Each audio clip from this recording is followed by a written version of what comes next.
Do you know the distance between them two schools? West Virginia is one of those games that we rode buses to. Those were tough games because they were something. They were like the first version of Philadelphia Eagle fans. Yeah, it was bad back then. I remember after that particular year, we couldn't move our buses because one of them had crawled up on our bus. And so we had to wait on the police who sent dogs up under there and got him from up under the bus.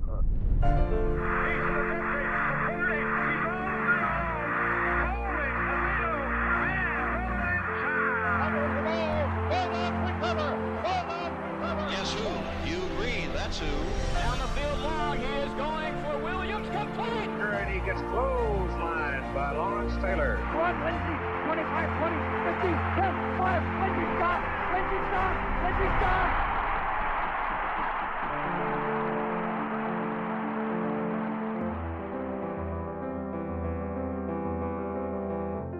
Welcome to Hidden Yardage. I'm your host, Joe Moore.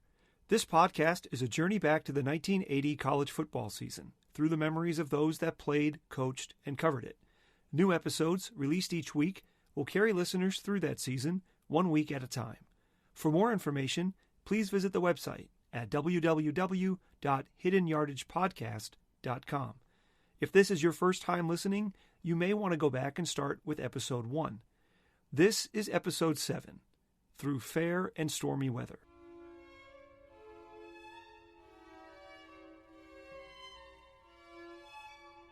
The first forward pass in the history of college football is full of controversy. Reported by none other than John Heisman, the story goes that a fullback for the University of North Carolina was set to punt from his own end zone late in a game against Georgia in 1895. As the Bulldogs players rushed him, he flung the watermelon-shaped ball forward, and it fell into the waiting arms of his teammate, who raced 70 yards for a game-winning touchdown. Georgia's coach, Glenn Pop Warner, protested the score since forward passes were illegal, but the official allowed the play to stand because, he said, he didn't see it. Thus, the first forward pass also gave birth to another long-standing tradition in college football, blind referees. 10 years later, the forward pass was still outlawed. At that time, football was an unforgiving ground assault designed to allow young men to play war games. But just like real combat, college football in the early 1900s had its own casualties. In 1905, 18 people died playing football, and there was growing public pressure to make the game safer or to ban it completely. President Theodore Roosevelt, whose own son was on the freshman squad at Harvard, leaned on the game's leaders to adopt rule changes. Representatives from dozens of schools met to discuss ways to open the game up so that teams weren't massed so closely together in meat-grinding scrums that trampled and crushed players. They outlawed the flying wedge, created a neutral zone between the offense and the defense, and allowed teams to move the ball using the forward pass. But the rules were so restrictive, none of the major powers embraced the new aerial tactics. Passes could not be thrown over the line of scrimmage from 5 yards on either side of the center. An incomplete pass resulted in a 5-yard penalty, and if a pass fell to the ground without being touched, possession went to the other team. The first legal pass was completed in September by St. Louis, and more newspapers took note a month later when Wesleyan completed a pass against Yale. But it was in 1907 when the forward pass revealed its true identity in the college game, that of the great equalizer. The Carlisle Indian Industrial School shared little in common with its fellow football powerhouse programs. Founded as the first federally funded off-reservation Indian boarding school, the institution was meant to Americanize the young men that it housed. Enrollees had their names changed and their hair cut upon arrival. U.S. Army General Richard Henry Pratt had a saying about the school's mission: kill the Indian, save the man. But for all the controversy that the school is remembered by today, there is no debate that the Carlisle Indians embraced the game of football. Using guile and innovation, the small school from Pennsylvania outthought and outcompeted its Ivy League rivals and was the first team to popularize the forward pass. In 1907, Carlisle began its season 5-0, outscoring opponents 148-11 before traveling to Philadelphia to challenge the unbeaten and unscored upon University of Pennsylvania. On the game's second play, the Indians completed a long pass to set up their first touchdown. They would complete 8 passes on the day, including one by freshman Jim Thorpe, and routed the Quakers 26-6. Headlines in the major newspapers lauded their approach, and Carlisle would again mystify onlookers with their darting spirals the next week in a victory over Harvard. The clever offense was invented and taught by the team's head coach, Pop Warner, the same man that had so vehemently protested the first forward pass by North Carolina against his own team in 1895. In 1913, a small Catholic school from the Midwest named Notre Dame traveled to West Point and upset the Cadets 35-13. In the first quarter, Newt Rockne caught a 40-yard bomb to take a 7-0 lead. It was the most famous pass in American history since George Washington said no thanks to a third term. The New York Times wrote that Notre Dame, quote, flashed the most sensational football that has been seen in the East this year. But despite the success of early adopters, in the decades to come, the game of football would revert back to its roots. Both professionally and in the college ranks, coaches preferred to run the ball, and successive new offensive systems like the single wing, the T formation, the wishbone, and the power I all focused heavily on moving the ball via the ground. But some offensive minds in the 1970s and 80s had their heads stuck in the clouds. Daryl Davis was known by everybody as Mouse. He played football at tiny Oregon College of Education in Monmouth and was undersized by most standards at 5'6" and 160 pounds. During his first coaching job in the 1950s, Mouse was using an I formation, copying the popular offenses of the day at the big-time schools. But he didn't have big-time players, and he was looking for a system that would help his athletes have success. He got his hands on a book written by an Ohio high school football coach named Tiger Ellison called Run and Shoot Football, Offense of the Future. It changed his life. The book described an offensive system dreamed up by Ellison to take advantage of the open space on the field and to make playing offense more fun. Mouse kept the name and made it even more pass-heavy. In his run-and-shoot formation, both ends are split, and the halfbacks line up in the gaps off tackle. The receivers don't run set routes. Instead, they react to what the defensive backs are doing and then make their breaks. The quarterback makes the same judgment and anticipates where his receivers will be. The goal is to make the defense the last to know where the football is going. Mouse employed this offense to great success in high school and then joined the college ranks at tiny Portland State University in the 1970s. He turned the fortunes of that program around with record-setting quarterback play, first by June Jones, and then, starting in 1978, with Neil Lomax. There's a 2-hour video on YouTube where Mouse Davis explains his run-and-shoot offense in front of a chalkboard while wearing a 90s windbreaker jacket. The whole 2 hours sounds like this. There's nothing comes. As he comes up, he sees the free safety come out of the hole. He now picks a man, in this case the strong safety that's on him, drives up, gets him turned, and snaps it across his face. Mouse would spread his run-and-shoot gospel to other contrarian coaches, like Hal Mumme, who would become one of the founders of the air raid offense. In 1980, Mouse and other coaches, mostly out west, were part of a revolution. Passing records were falling every week as teams like BYU, Cal, and Portland State assaulted the record books with regularity. The 1980 season had seen an increase in passing from 30.5% to 32.7% of all offensive plays, the greatest single-season jump since 1965. Some coaches attribute changes to blocking rules that allowed offensive linemen to use their hands as a reason for the new emphasis in throwing the ball. But they also cited an influx of coaches from the NFL and more highly skilled freshman players arriving ready to play. But ultimately, teams were passing for the same reason that Carlisle did back in 1907. It's a way for smaller schools to compete with traditional powers that have a monopoly on the big, strong players. Eventually, defenses would react by putting smaller, faster players on the field. But for now, in 1980, offenses like the run and shoot had made it open season on the scoreboard. Lavell Edwards took over as head coach of the BYU Cougars in 1972, after 10 years on the sidelines as a defensive assistant. He may have seemed an unlikely candidate to embrace a wide-open passing attack, but in his decade of preparing his players to face the opposition, he remembered the hardest ones to game plan for were the ones that threw the ball. He also felt that signing players for a quick-paced, airborne offense would be easier, since there was less competition for those kinds of recruits among the bigger schools. The first 4 years of Edwards' tenure were only moderately successful, but in 1976, he made a key acquisition, and Utah welcomed its greatest import, since Joseph Smith. Doug Scoville joined the Cougars' offensive staff in 1976 after a career that had seen him coach Bob Lee and Roger Staubach in college before serving as an assistant for the San Francisco 49ers. When San Francisco's head coach was fired, Scoville was unable to land a gig for another NFL team, so he looked to go back to college, where Edwards was waiting with an offer. He handed the playbook to Scoville and told him that he could do whatever he wanted with it. BYU hadn't looked back since. Prior to Scoville's arrival, the Cougars had never won more than 8 games in a season and had won only 2 conference titles. Since the day he stepped foot on campus, they captured 4 straight conference crowns and never won fewer than 9 games. BYU's complicated passing attack had led the country 3 out of 4 years. The only exception was the year Scoville was on sabbatical with the Chicago Bears. In 1980, the Cougars' junior quarterback Jim McMahon was another in a long line of prolific Cougar signal callers. He was from Utah but raised Catholic. He'd hoped to go to Notre Dame, but the Irish didn't recruit him, so he went to Provo to play for Edwards. McMahon wore special glasses off the field, since when he was a boy, he was attempting to untie his shoe with a fork and accidentally stabbed himself in the right eye. But his limited vision did not limit his ability to hit wide-open receivers in Scoville's offense. In his system, freshman quarterbacks played junior varsity for a year and then were redshirted to give them time to learn the playbook. Receivers had to know the routes of their teammates as well as their own, and Scoville would rotate 2 wide receivers on every play to keep them fresh. The strategy had worked nearly to perfection in 1980.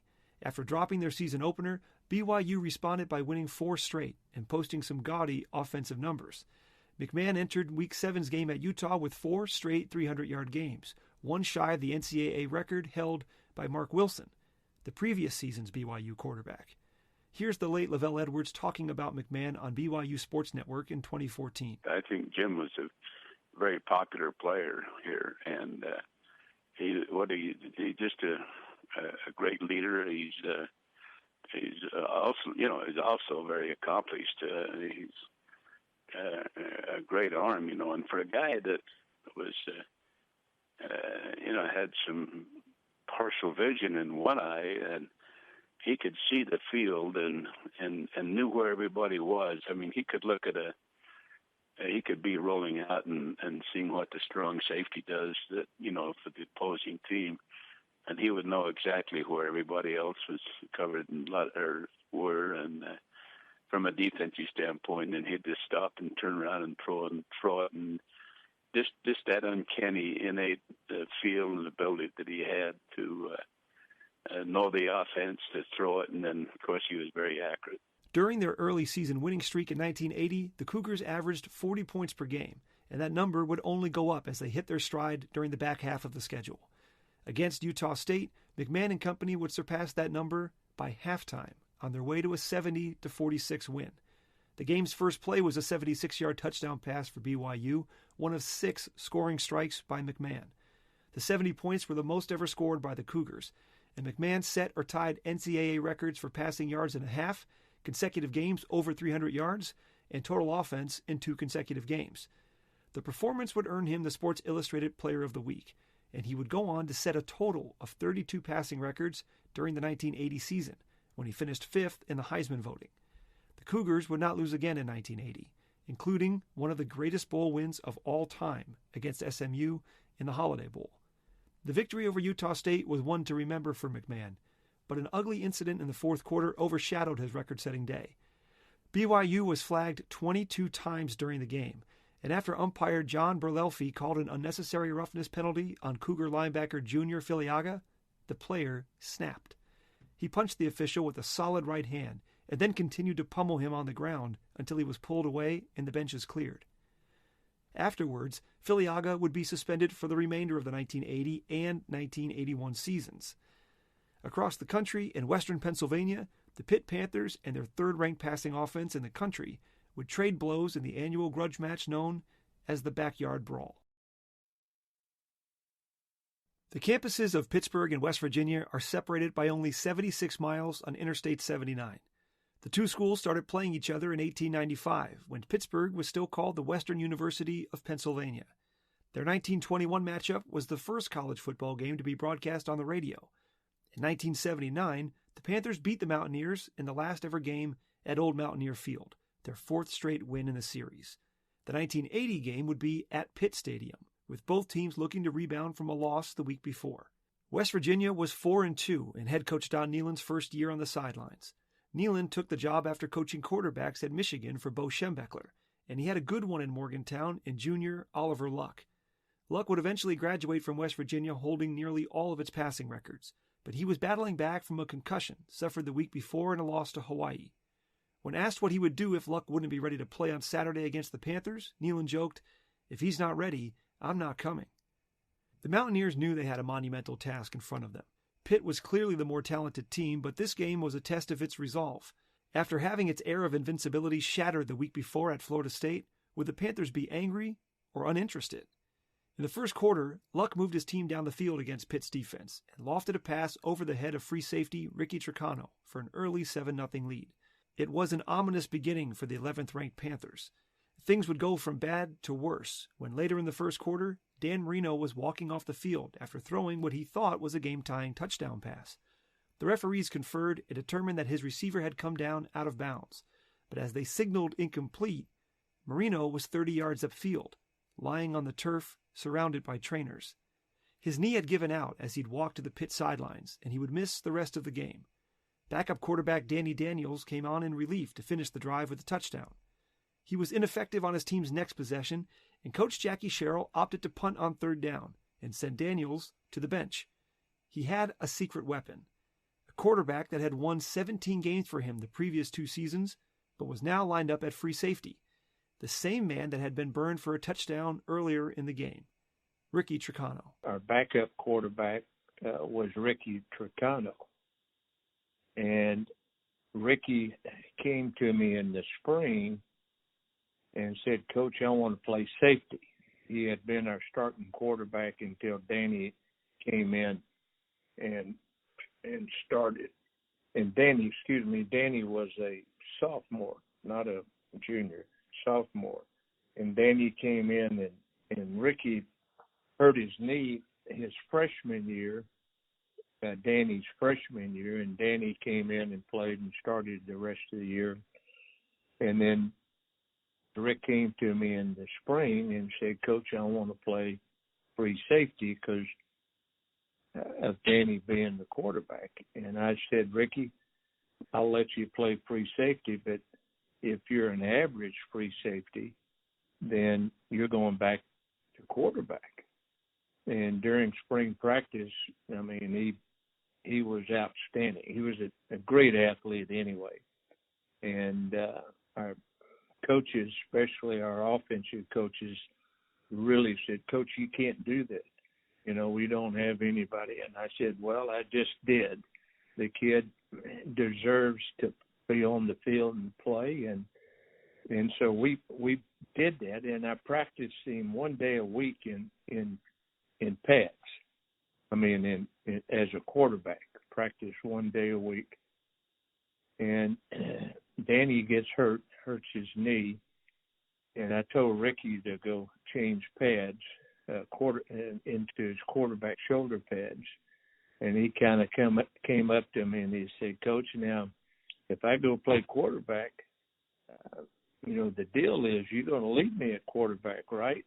And I started laughing because we had a great relationship. And I said, "Yeah, that's the deal." Of course, I didn't have any choice at that time. But anyway, Ricky came in, and we actually alternated Ricky and Danny.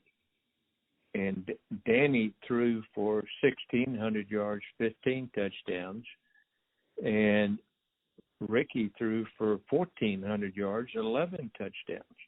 Matter of fact, Ricky had a better completion record than Danny did. And we had Danny threw 15 touchdowns and Ricky threw 11. So, Danny's year, even though he was All-American, his sophomore year, people really don't realize that he only played half the year, meaning he didn't play every snap. Tricano had been the 3rd leading passer in school history before Marino supplanted him. But that was then, before he was a starting free safety, before he played defense. Now, in the middle of the game against one of the school's biggest rivals, with the Panthers looking vulnerable after flaming out in Tallahassee the week before, Tricano would need to regain his former quarterbacking savvy to rally his team and save the season. The Midwest is called Flyover America, but it's certainly not for its propensity for the forward pass. While the West Coast's passing influence had creeped into a few Eastern campuses, the Big Ten seemed immune to the spread of new offensive ideas. But two coaches from the Pac-10 were hoping to change that. First, Jim Young left the Arizona Wildcats to coach at Purdue and brought in a tall drop-back passer named Mark Herman from Carmel, Indiana. Herman had started at quarterback since his freshman year and was touted as one of the true stars of the 1980 season. His Heisman hopes and his team's top 10 preseason ranking went up in smoke when he injured his thumb the week before the Boilermakers' season-opening game against Notre Dame. But he was still breaking passing records while leading Purdue to a 4-2 record. Then, Mike White, who coached at Cal and for Bill Walsh and the 49ers, took over in Champaign for the University of Illinois. Rather than recruit a high school quarterback to fit his pass-happy system, White looked for junior college transfers and found several, including Dave Wilson. The story of how Wilson got to Illinois is unbelievable, but I'll save that until episode 10. Wilson and Herman were conspicuous among their Big Ten peers for their passing acumen and their coaches' willingness to let them throw. Now, in Week 7, they met on the same field in Champaign, with both teams unbeaten in conference play. The more than 62,000 fans that packed Memorial Stadium were about to witness the greatest passing performance in Big Ten history, one that would make the Galloping Ghost sit up in his grave. Herman and Purdue came out firing and quickly built a 17-0 lead on their first 3 possessions. Part of the reason for the early success was Herman's ability to diagnose the Illinois defense at the line of scrimmage and get his team in the right call to take advantage of it. We went out to Illinois with the plan of just going to the line of scrimmage. You know, I'd call check with me in the huddle, and we'd just go to the line, and I could read their coverages because, you know, when their strong safety was head up on the tight end, they were going to be man-to-man, and then when he was out wider, they were going to play zone. So I'd go up there to the line and look at their coverage, and I'd be able to distinguish whether it be man or zone. And, you know, if they're man, I'd go to our man calls, and if they're zone, and I'd audible to our zone pass plays. The Purdue quarterback was a blistering 14 of 18 for 219 yards and 2 touchdowns in the first half. Wilson, to his credit, had 11 completions in the first half, but for just 82 yards, as the Illini could get no closer than the Boilermakers' 34-yard line. Purdue kept its foot on the pedal as the second half began with another quick touchdown drive to make it 24-0. That's when Mike White decided to unleash Wilson, and Illinois went from being stuck in neutral to supersonic. A 77-yard touchdown bomb to Mike Martin got the Illini on the scoreboard, and just 1 minute later, a second Wilson touchdown pass cut the lead to 24-14. Not to be outdone, Herman answered with his own barrage, throwing 2 touchdown passes in 4 minutes, including a 20-yard pass into the back of the end zone on 4th down. The score was now 38-14 in favor of Purdue with just over 8 minutes to play. Herman had set a new Big Ten passing record for yards in a game with 371 on 24 of 35 passing with 4 touchdowns. With the game seemingly in hand, he sat on the bench to enjoy his day's work. But Wilson kept throwing. He led his team on another 80-yard scoring drive, and after Purdue tacked on a final score, he managed to throw another 14 passes in the final 4 minutes. Herman was the Big Ten record holder when he threw his final pass, but when the game ended, he was in second place. Wilson had rewritten the record books for the second time in a quarter, finishing with 425 yards on 35 of 58 passing. His attempts and completions were also new conference records. Here's how the two quarterbacks remember that back and forth ending. First Herman, then Wilson. You're playing and you don't realize what's happening from a record standpoint. Maybe somebody mentioned it to me, but it's just going out and playing the game, and then you worry about those things afterwards. So, obviously he wasn't in the best of moods because it was a pretty lopsided game, but certainly he was very happy with that record. So, it was just kind of an ironic twist to the end of that game. We talked after the game, not during, obviously, but it was kind of, I do remember that because they were announcing it over the PA system. Mark Herman just broke the Big Ten record for most yards in a game, and then I remember throwing a pass, and they said Dave Wilson just broke, and so the people were just like cheering and going crazy on it. I do remember that day. That was a lot of fun, even though the score didn't show it for us, but it was still exciting. The two quarterbacks combined for 796 yards, also a Big Ten record. Herman was now just 72 yards away from becoming the all-time leader in NCAA passing history. He would capture that record the next week against Michigan State and finish his career having thrown for more yards than any player in history. This record would last longer than a quarter, as it wasn't until 4 years later when it was finally surpassed by a Boston College quarterback named Doug Flutie. For Wilson, the best was yet to come, as he would obliterate his own record just 3 weeks later against Ohio State. Ricky Tricano was not looking to set any records as he trotted onto the field in relief of injured star Dan Marino. He just wanted to help his team win against their rival West Virginia in the Backyard Brawl. His first pass was dropped by Dwight Collins, but he would complete his next 8 in a row for 138 yards and 2 touchdowns. The Pitt defense harassed Mountaineer quarterback Oliver Luck. It forced 2 fumbles that were both turned into Panthers touchdowns as part of a 28-point second-quarter blitz. Hugh Green remembers thinking that the defense had a responsibility to help its teammate as he moved from safety to quarterback. We turned the notch up. We knew, with Dan at that time, and we didn't know, where his health at, that, okay, if we're going to finish up this year, we're going to have to give Ricky some help. Leading 35-7 at halftime, Pitt had no problem closing out the Mountaineers and felt no guilt about punishing their rivals. In the fourth quarter, ahead by 21 points, Pitt called for a trick play, a 50-yard halfback pass that worked to make the final score 42-14. Above the lopsided score, the stadium's message board flashed, "A coal miner's slaughter." The Mountaineers would limp to a 6-6 finish before stringing together 3 straight 9-win seasons. The Panthers were also limping, but it was only their quarterback that was lame. Marino had a sprained knee and would not be able to play in next week's game in Knoxville against Tennessee. But Pitt would bring with it the country's toughest defense and the best quarterback playing free safety in America.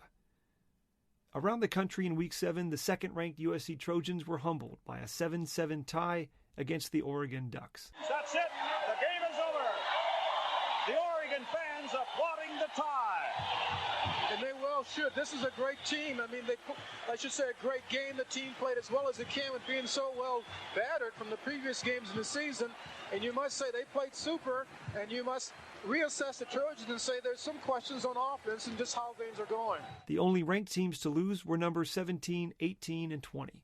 Iowa State, Miami, and Stanford, respectively.